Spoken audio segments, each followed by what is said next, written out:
নানা জটিলতার পর ওএমআর মেশিনেই চলছে যোগসু নির্বাচনের ভোট গণনা। এখনো পর্যন্ত ফলাফলে ভিপি পদে এগিয়ে ছাত্রদল, ছাত্রাধিকার ও সাধারণ শিক্ষার্থী সমন্বয় ঐক্যবদ্ধ নির্ভীক জাবিয়ান প্যানেল এবং জিএস ও এজিএস পদে এগিয়ে ছাত্র শিবির সমর্থিত প্যানেল অদম্য জবিয়ান ঐক্য। বিস্তারিত জানাতে সরাসরি যুক্ত হচ্ছেন তৌহিদুল তারেক। তারেক, জানাবেন যে এখন পর্যন্ত কয়টি কেন্দ্রের ফলাফল ঘোষণা করা হলো এবং কে এগিয়ে আছেন পূর্ণ ফলাফল এবং পূর্ণ ফলাফল পেতে কতক্ষণ লাগতে পারে?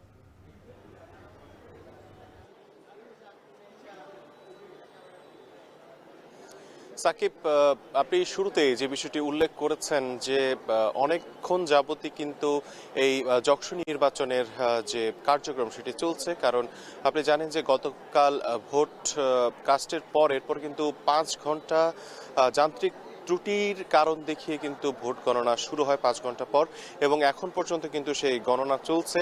এবং সেই গণনার যে আমরা গতি, সেই গতির দিকে যদি বলতে চাই যে এতক্ষণ পরে মাত্র ৩৯টি কেন্দ্রের মধ্যে কিন্তু ১৪টি কেন্দ্রের ফলাফল ঘোষণা করা হয়েছে, এবং সেই ফলাফল অনুযায়ী আমরা যদি উল্লেখ করি যে ভিপি পদে ছাত্রদল এবং ছাত্র অধিকার পরিষদের যে সম্মিলিত প্যানেল, সেই প্যানেলের রাকিব কিন্তু এগিয়ে আছে বলা যেতে পারে ২৫০ ভোটের ব্যবধানে। এখানে একটি হাড্ডাহাড্ডি লড়াই হচ্ছে বলা যেতে পারে। একই সাথে এজিএস পদেও কিন্তু বেশ হাড্ডাহাড্ডি লড়াই হচ্ছে শিবির প্যানেল এবং ছাত্রদল, ছাত্র অধিকার আন্দোলনের যে প্যানেল রয়েছে সেই প্যানেলের মধ্যকার। এবং তবে জিএস এবং এজিএস পদে শিবির এগিয়ে থাকলেও ভিপি পদে কিন্তু এগিয়ে আছে রাকিব। তবে কতক্ষণ লাগতে পারে সেই প্রশ্নের জবাব আসলে এখনো দেওয়া সম্ভব না, কারণ যে গতি আমরা দেখছি সেটা বলা যেতে পারে যে রাত পেরিয়ে যেতে পারে, এমনও কিন্তু শোনা যাচ্ছে।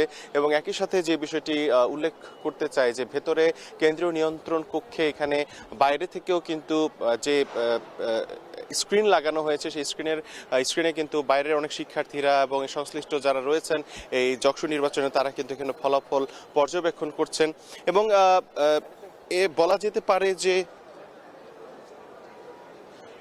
পারে যে এই অন্যান্য যে ছাত্র সংসদ যে নির্বাচনগুলো হয়েছে, এই জগন্নাথ বিশ্ববিদ্যালয়ের ফলাফল ঘোষণার ক্ষেত্রে সময়ের যে বিষয়টি সেটি হয়তো ভিন্ন কোনো বিষয় হবে না। মোটামুটি একটি ভালো সময় পার হওয়ার পরে হয়তো আমরা এই ফলাফল জানতে পারবো বলে মনে হচ্ছে। এই ছিল আমার কাছে সবশেষ। যোগসু নির্বাচনের খবর জানাচ্ছিলেন তৌহিদুল তারেক।